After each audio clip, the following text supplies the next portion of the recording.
In 1985, Odin released their album Don't Take No for an Answer. And my friend John and I are going to talk about it on this episode of Records with Ray.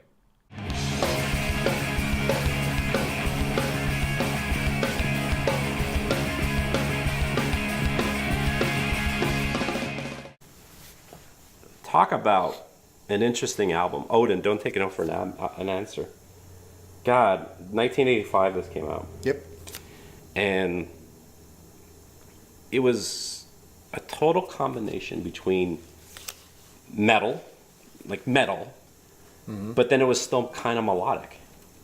Yeah, it was hard rock. I mean, hard rock is based in everything, no matter what style of music. Yeah. You take everything originates from somewhere. How did you pick that one up? The picture. The picture? I mean, there's a bunch of guys. I mean, but the guys look like chicks. Yeah. I'm not into dudes or anything. Yeah, like that. He But looks like a masculine version of Elizabeth Shue. I don't know if you want to put that on. You don't think so? No. Look at that. Looks like Demi Moore. But they're all super talented dudes. Yeah. Well, Ray, you better not put that on. Yeah, absolutely. No way. People are gonna love that. They're gonna hate you. Me and you are probably the only two people that know of this album. And No way. And like Lou Ferrari. Oh God, no. Is there any? Do you actually know people that know who Odin is? Yeah. Really? Yes. I don't have Because they were an obscure band for me. Because I remember this isn't even a full length album. This is an EP. Right. Yep. Weren't they part of that heavy metal movie too? Yeah, they were in the movie The Decline of the Western Civilization in the Metal Years. But their style was like completely different. Like I didn't even realize it was like the same band. Mm-hmm. It was very, very hard rockish. Like.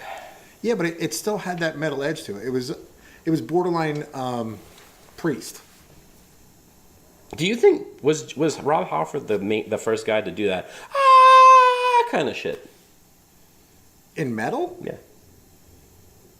Because I can't think of anyone else before that would do that operatic voice. Yeah, but oh boy. Because I remember. What about King Diamond? When did he come out? Well, Merciful Fate. Definitely early '80s though.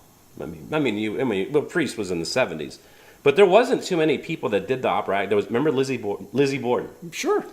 That guy could do the high wails, and I remember Bruce Dickinson. The reason why they hired him on is he can do the high notes. Mm-hmm. But this guy is like the very first thing you hear is like. Oh, I just want to apologize from the guys from Odin because I do converse with a couple of you guys yet. Solar Eye, remember that song? I do. Solar Eye. I'm gonna be the new singer for Odin. Oh God, we can only hope not. But why do you think that was a very important album for you, though? I don't know. It wasn't the same as everything else I was picking up at the time. What were you picking up at the time? Well, it's funny you should ask. Album Snatch. If the party's in your mouth, we're coming. That's a classic. Did you buy this just because it looked cool? I bought it because of the title. Because of their stuffed they even swore on the back. That was, look at that. Kicks ass. Oh my God. But everybody, here you go. You asked me about the hard rock. This is the band that changed everything for me as far as hard rock. Yeah. Dirty Looks, Local Boys. They wanted to do like a gazillion albums. So, okay. So, you and I remember you got me into like the metal, the underground metal. Mm-hmm. Odin was definitely so are you saying like Odin kind of crossed you over into like more like straight ahead hard rock then? Yeah.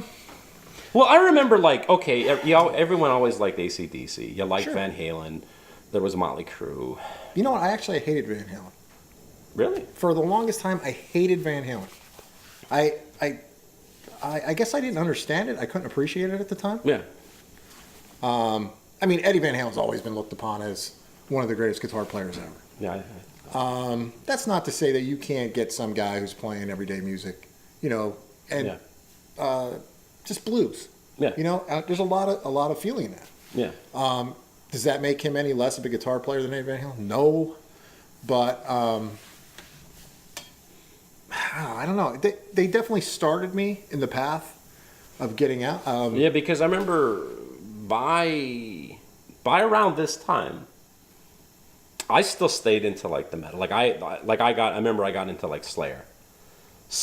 You were an Anthrax guy. Anthrax, Metallica, Exodus, Megadeth, all of them. I just went all in. Destruction. I remember all that. I got into stuff that was even faster and harder. And I remember you were getting more and more into like hard rock. I would say by like the definite mid '80s, you were totally into like. I remember you were. Like I was totally hard rock. Yeah.